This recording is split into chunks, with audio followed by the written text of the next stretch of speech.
کچھ لوگوں کے ذہن میں باتیں آتی ہیں کہ ان دنوں کے اندر اتنے بکرے کٹتے ہیں، اتنے جانور کٹتے ہیں، تو کیوں نہ ہم کچھ روپیے صدقہ کریں اور ہم جانور نہ کاٹیں۔ باضابطہ اس طرح اس مسئلے پر ٹی وی پر ڈیبیٹیں بھی ہوئی اور اس میں یہ بتانے کی کوشش کی گئی کہ اتنے جانور ذبح کیے جاتے ہیں، اس سے اچھا ہے کہ کسی کی شادی کرا دو، کسی کے کام آ جاؤ، کسی کی پڑھائی میں کام آ جاؤ۔ لیکن حدیث شریف سن لو، ان لوگوں سے کوئی تعلق نہیں۔ وہ لوگ جو بحث کرتے ہیں اگرچہ وہ بنام مسلم آتے ہیں لیکن ان کا اسلام سے کوئی لینا دینا نہیں ہوتا۔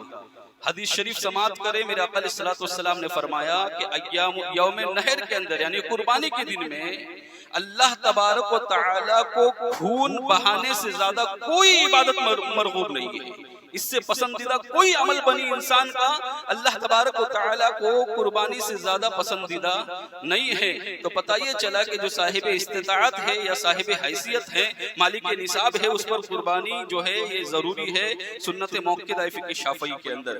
ہم مسائل سماعت کریں گے کہ کس طرح سے فقہ شافعی کی کیا مسائل ہے، حنفی کے کیا مسائل ہے۔ اضحیہ یعنی قربانی کسے کہتے ہیں؟ عید الاضحیٰ اور ایام تشریق میں رضائے الہی کے لیے مخصوص جانوروں کو ذبح کرنا اضحیہ کہلاتا ہے نا۔ ایام تشریق بھی اس میں کہاں، عید الاضحیٰ بھی کہاں۔ عید الاضحیٰ مطلب یہ کہ 10 ذی الحجہ کا دن، 10 ذی الحجہ کو عید الاضحیٰ کہتے ہیں، اور پھر 11، 12 اور 13 یہ 3 دن جو ہوتے ہیں یہ ایام تشریق کہلائے جاتے ہیں۔ لہذا ان دنوں کے اندر، یہ چاروں دنوں کے اندر روزہ رکھنا حرام ہے۔ یہ چاروں دنوں میں روزہ نہیں رکھ سکتے۔ ایک عید الفطر 5واں دن، یہ 4 دن لگاتار، عید الاضحیٰ کا 10، 11، 12، 13 یہ 4 دن ہوئے، اور عید الفطر کا 1 دن۔ سال میں یہ 5 دن روزہ رکھنا حرام ہے۔ میں نے گزشتہ سال یہ مسئلہ اس لیے بھی بیان کیا کیونکہ گزشتہ سال میں نے دیکھا کہ ایک اچھا خاصا جانکار انسان پیر آیا تھا، واپس پیر بھی آ رہا ہے، تو پیر آیا تھا، اس کے ریگولر روزے میں تھا کہ پیر کو روزہ رکھتا ہے۔ تو ایسی صورت میں اس نے عید الاضحیٰ کے دوسرے دن پیر آیا تھا، تو اس نے تیسرے دن شاید پیر آیا تھا تو اس نے روزہ رکھا تھا۔ تو ان دنوں میں روزہ رکھنا حرام ہے۔ اللہ تبارک و تعالیٰ نے تمہاری مہمانی کی ہے، اللہ تبارک و تعالیٰ نے تمہارے لیے کھانے پینے کے دن قرار دیا۔ کہاں عقل و شربی و بیعال، یہ جو 4 دن ہیں یہ کھانے پینے اور جمع کے دن ہے، لہذا ان دنوں کے اندر روزہ نہیں رکھا جا سکتا۔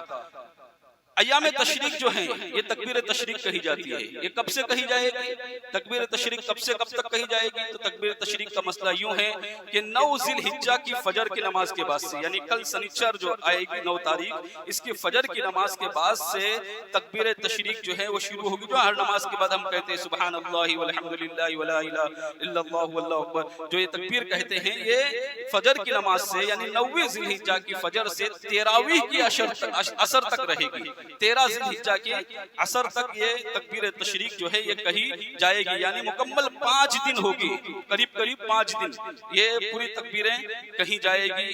لہذا اس میں فقہ حنفی اور فقہ شافعی دونوں میں یہی مسئلہ ہے کہ اسی وقت تک کریں گے۔ ہاں قربانی کے دنوں کے بارے میں اختلاف ہے، قربانی کے دنوں کے بارے میں فقہ شافعی اور فقہ حنفی کا اختلاف ہے۔ وہ یوں ہے کہ فقہ حنفی کے اندر قربانی ہے 10، 11 اور 12، بس یہ 3 دن۔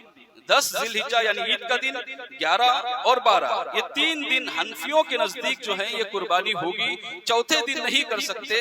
ہاں فقہ شافعی کے اندر 13ویں یعنی جب تک تکبیر تشریق چلے گی اس وقت تک فقہ شافعی میں قربانی کی جا سکتی ہے، یعنی قربانی کے دن جو ہیں یہ فقہ شافعی کے اندر 4 دن ہیں اور فقہ حنفی کے اندر یہ 3 دن ہے۔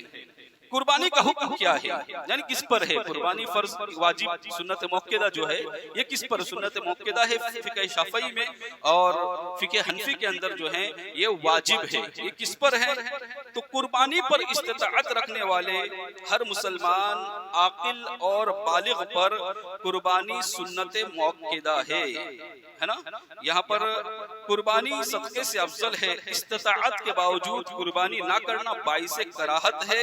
اہل خانہ پر قربانی بطور کفایہ سنت موقدہ ہے، یعنی ایک گھر میں سے ایک سے زیادہ ایسے لوگ ہیں جن پر قربانی کا مطالبہ ہو، تو ان میں سے کسی ایک کی طرف سے قربانی کرنے سے گھر کے تمام لوگوں کا مطالبہ ساقط ہوگا، یعنی بقیہ لوگوں کا قربانی نہ کرنا مکروہ نہیں ہوگا۔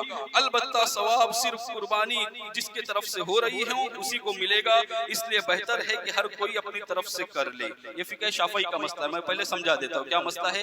مسئلہ یوں ہے کہ اگر گھر میں بہت سارے لوگ صاحب استطاعت ہیں، اب یہاں ایک اور مسئلہ واضح کر دوں کہ فقہ شافعی میں صاحب استطاعت کہا جائے گا اور فقہ حنفی میں مالک نصاب کہا جائے گا، یعنی قربانی اس پر واجب ہے فقہ حنفی میں جو مالک نصاب ہے، جس کے پاس اتنی دولت ہو کہ وہ 52.5 تولہ چاندی خرید سکے، جو آج کی تاریخ میں 39,200 روپے میں ملتا ہے۔ کتنے 39,200 روپے کا اگر کوئی مالک ہے حالت ضروری چیزوں کے علاوہ میں، فقہ حنفی کا مسئلہ، تو وہ اسے صاحب مالک نصاب کہا جائے گا اور اس پر قربانی جو ہے وہ واجب ہوگی، چاہے گھر میں کتنے بھی لوگ ہوں۔ اگر بیوی کے پاس 1 تولہ سونا ہے، اس کی قیمت 40,000 سے زیادہ ہو گئی تو بیوی پر واجب۔ اگر بچے بالغ ہیں اور بچوں کے پاس پیسے ہیں تو بچوں پر بھی واجب۔ گھر میں جتنے افراد ہیں اگر وہ مالک نصاب ہے تو فقہ حنفی کے اندر سب پر علیحدہ واجب ہے۔ کسی ایک کی طرف سے قربانی کرنے سے سب کا حق ادا نہیں ہوگا، سب کو الگ الگ کرنا ہوگی۔ جو نہیں کرے گا وہ گنہگار ہوگا، کیونکہ واجب کا ترک کرنا یہ گناہ ہے۔ میرے آقا علیہ السلام نے ارشاد فرمایا کہ جو مالک نصاب ہو اور وہ صاحب استطاعت ہو اور وہ قربانی نہ کرے، اسے چاہیے کہ ہماری عیدگاہ میں بھی نہ آئے۔ عید کی نماز میں بند سور کر آتے ہیں اور قربانی نہیں کرتے۔ کچھ لوگوں کو اللہ نے دولت دی، میرے آقا نے کتنی سختی سے منع فرمایا کہ ہمارے عیدگاہ میں بھی نہ آئے وہ شخص جو قربانی کر سکتا ہے اور قربانی نہ کرے۔ اس لیے مسلمانوں قربانی کرنا جو ہے یہ واجب ہے صاحب مالک نصاب کے اوپر۔ یہ فقہ حنفی کا مسئلہ بیان کیا۔ کچھ لوگ فقہ حنفی میں یہ بھی کرتے ہیں کہ ایک ہی قربانی کرتے ہیں اور پھر وہ خود صاحب نصاب ہوتا ہے، جو لاتا ہے گھر کا جو مین ہوتا ہے وہ جانور لے کر آتا ہے اور وہ خود مالک نصاب ہوتا ہے، لیکن اس کے گھر والے مالک نصاب نہیں ہوتے، تو وہ کیا کرتا ہے پھر کبھی ایسا ہوتا ہے کہ وہ اس سال میرے نام سے، اگلے سال دوسرے کے نام سے، اگلے سال بچے کے نام سے، پھر بیوی کے نام سے، اس طرح سے کرنا اس کی وہ خود بری ذمہ نہیں ہوگا، وہ خود گنہگار کہلائے گا۔ وہ خود جو ہے وہ گنہگار ہوگا اس لیے کیونکہ واجب اس پر تھی، اس نے بچے کے نام سے کیسے کی، واجب اس پر تھی، اس نے بیوی کے نام سے کیسے کی۔ تو اس لیے شریعت کا مسئلہ یاد رکھیں کہ جس پر قربانی واجب ہے، جو مالک نصاب ہے، اسی پر قربانی کرنا واجب ہے، اسی کے نام سے ہوگی۔ ہاں اگر وہ چاہے تو اپنے گھر والوں کے نام سے بھی دوسری قربانی کر سکتا ہے، لیکن جو قربانی ہوگی اسی کے نام سے ہوگی۔ یہ فقہ حنفی کا مسئلہ ہے۔ اس کے برخلاف ہے فقہ شافعی کا مسئلہ۔ فقہ شافعی کے اندر جو ہیں وہ گھر کے بہت سارے افراد لوگ پر اگر قربانی سنت موقدہ ہے تو وہی مسئلہ بیان کیا گیا کہ اگر اس میں سے کوئی ایک شخص بھی کر لے گا، یعنی گھر کے کسی ایک آدمی نے بھی کر لی تو بری ذمہ ہو جائے گا۔ پھر اگر وہ اپنے نام سے کرے، اپنی بیوی کے نام سے کرے، کسی کے بھی نام سے کرے، فقہ شافعی کے اندر وہ بری ذمہ ہو جائے گا، اگرچہ گھر کے کئی افراد پر قربانی جو ہے یہ سنت موقدہ ہو، لیکن اگر وہ کسی کے بھی نام سے کر لے گا، ایک قربانی بھی گھر میں ہو گئی تو سارے کے سارے جو ہیں وہ بری ذمہ ہو گئے۔ لیکن بہتر یہی ہے کہ اللہ نے سب کو مالک نصاب صاحب استطاعت بنایا ہے تو سب پر قربانی واجب، سب سنت مناسب ہے اور ضروری ہے کہ ہم بھی اللہ کے رسول صلی اللہ علیہ وسلم کے نام سے قربانی ضرور کریں۔ فقہ حنفی کا مسئلہ ہے۔ فقہ شافعی کا طریقہ میں نے بتا دیا کہ جس طرح سے انہیں آپ کو اگر قربانی کرنا ہے تو پہلے اپنے نام سے کرنی پڑے گی اور پھر اس کا ثواب جو ہے آقا علیہ السلام کو ایصال کرنا ہوگا۔ اب قربانی کے جانوروں کا بیان، کن کن جانوروں کی قربانی درست ہے؟ اونٹ، گائے، بھینس، بکری، بھیڑ کی قربانی درست ہے۔ قربانی کے لیے اونٹ کی عمر 5 سال مکمل، یعنی اونٹ جو ہے وہ 5 سال کا ہونا چاہیے۔ بکرے، گائے اور بھینس کی عمر 2 سال مکمل، دمبے کی عمر 1 سال مکمل ہونا ضروری ہے، یعنی اگر دمبا ہے تو اس کی 1 سال، یہ فقہ شافعی میں ہے۔ اور فقہ حنفی کے اندر جو ہے یہ بکرا بھی 1 سال کا چل جائے گا۔ فقہ شافعی میں بکرا جو ہے یہ 2 سال کا لگے گا اور فقہ حنفی میں بکرا جو ہے وہ 1 سال کا بھی ہو جائے گا، 1 سال کے بکرے کی بھی قربانی ہو جائے گی۔ البتہ وہ دمبا جس کے دانت